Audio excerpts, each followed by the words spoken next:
പൂവൻതുരുത്ത് ശ്രീകൃഷ്ണസ്വാമി ക്ഷേത്രത്തിലെ സപ്താഹയജ്ഞം സമാപിച്ചു.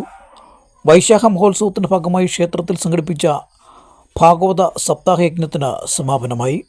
ബ്രഹ്മശ്രീ കല്ലംവള്ളി ജയൻ നമ്പൂതിരിയുടെ മുഖ്യ കാർമ്മികത്വത്തിൽ നടന്നുവന്ന സപ്താഹത്തിൻ്റെ സമാപനം കുറിച്ച് ആഹൃതസാന ഘോഷയാത്ര നടന്നു. പൂവൻതുരുത്ത് NSS കരയോഗത്തിലടക്കം ഘോഷയാത്രയ്ക്ക് പറയൊരുക്കി വരവേൽപ്പും നൽകി.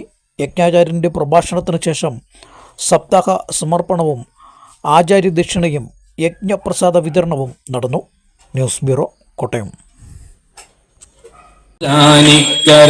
ാഴും ദേവീ ശരണം മേ തവ ചരണയുഗം ഹരിഹരപുത്ര ആശ്രിതവത്സല ശരണം മേ തവ ചരണയുഗം രാധാരമണ മുകുന്ദ മുരാരെ ശരണം മേ തവ